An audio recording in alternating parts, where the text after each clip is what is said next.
नमस्कार प्रिय दोस्तों, आज हम गौतम बुद्ध की यात्रा देखेंगे। दोस्तों, बहुत समय पहले की बात है।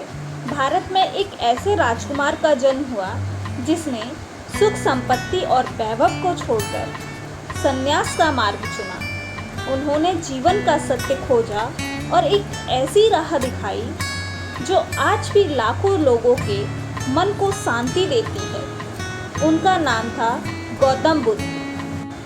यह कहानी केवल उनके जीवन की नहीं बल्कि एक ऐसी यात्रा की है जो अशांति से शांति, अज्ञान से ज्ञान और भ्रम से सत्य की ओर ले जाती है। 1966 ईसा पूर्व लुम्बिनी वन में शुद्धोधन और महामाया के पुत्र के रूप में सिद्धार्थ का जन्म हुआ। एक भविष्यवाणी हुई थी, यह बालक या तो महान राजा बनेगा या फिर एक महान संत। राजा शुद्धोधन नहीं चाहते थे कि उनका पुत्र संसार विरक्त हो, इसलिए उन्होंने सिद्धार्थ को महल के भीतर ही सुख सुविधाओं में पाला। दुख, बीमारी, मृत्यु जैसी किसी भी चीज़ से उन्हें दूर रखा गया। लेकिन एक दिन सिद्धार्थ ने बाहर जाने की इच्छा जताई। राजा ने बड़ी तैयारी के साथ नगर भ्रमण की व्यवस्था की, लेकिन भगवान की मर्जी कुछ और ही थी। 4 दृश्य सिद्धार्थ के जीवन को हमेशा के लिए बदल देंगे, ऐसा उन्होंने सोचा नहीं था। एक वृद्ध व्यक्ति। पहली बार सिद्धार्थ ने देखा कि शरीर बूढ़ा हो जाता है। एक रोगी। बीमारी का दर्द पहली बार महसूस किया।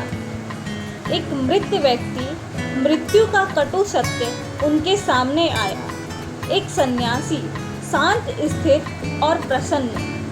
इन दृश्यों ने उनके भीतर सवालों की आग लगा दी। क्या यह जीवन का अंत है? क्या सुख क्षणिक है? 29 वर्ष की उम्र में एक रात सिद्धार्थ ने अपनी पत्नी यशोधरा और नवजात पुत्र राहुल को छोड़ दिया। यह त्याग आसान नहीं था, लेकिन जीवन का सत्य जानने की जिज्ञासा और मन की अशांति ने उन्हें विवश कर दिया।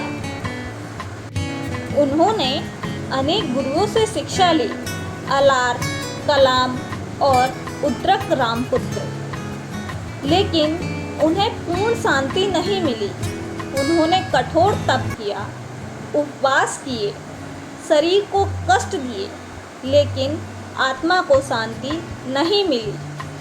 फिर उन्होंने जाना, अति कुछ नहीं चाहिए, ना विलासिता ना कठोर तप, मध्यम वर्ग चाहिए।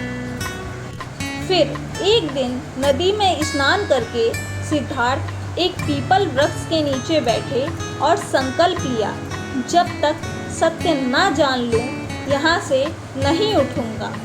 7 दिन और रातें बीती। माया और मोह का प्रतीक ने उन्हें भ्रमित करने की कोशिश की, लेकिन सिद्धार्थ अड़िग रहे। अंततः पूर्ण ज्ञान की प्राप्ति हुई। वे गौतम बुद्ध बन गए। सारनाथ में 5 साधुओं को उन्होंने धम्म का पहला उपदेश दिया। जीवन दुखमय है। दुख का कारण तृष्णा है। तृष्णा का अंत संभव है। इसके लिए अष्टांगिक मार्ग है।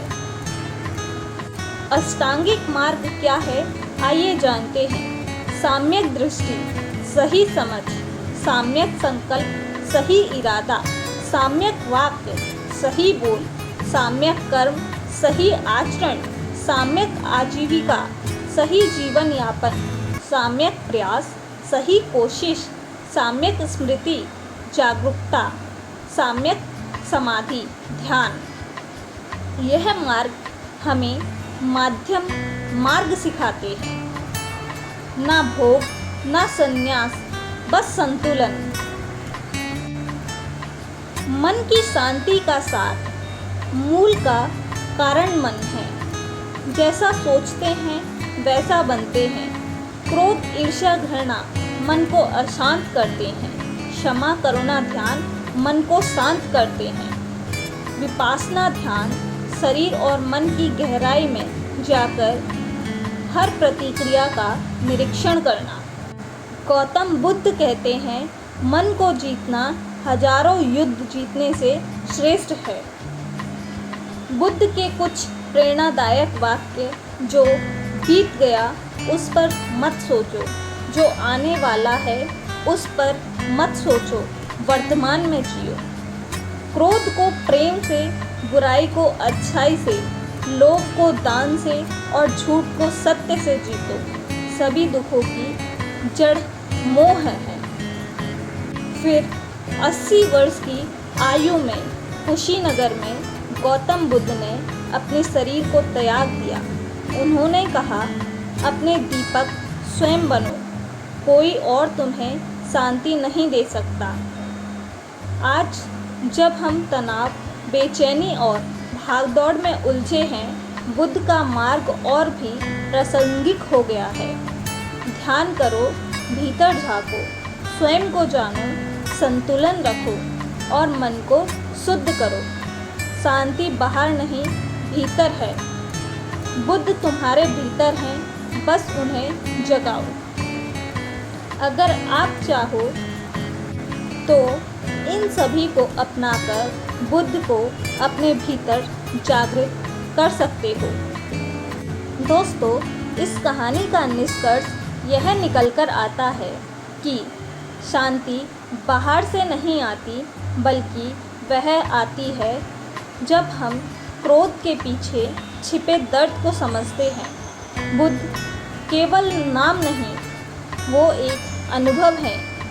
जब आप भीतर झांकना शुरू करते हैं, तब आप उस अनुभव को महसूस कर सकते हैं, अपनी आत्मा को जगा सकते हैं। तो दोस्तों, आप सभी को गौतम बुद्ध की कहानियाँ कैसी लगती हैं, कृपया कमेंट में अवश्य बताएं।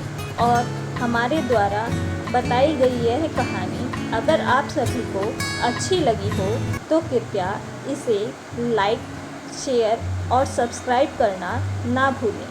धन्यवाद दोस्तों।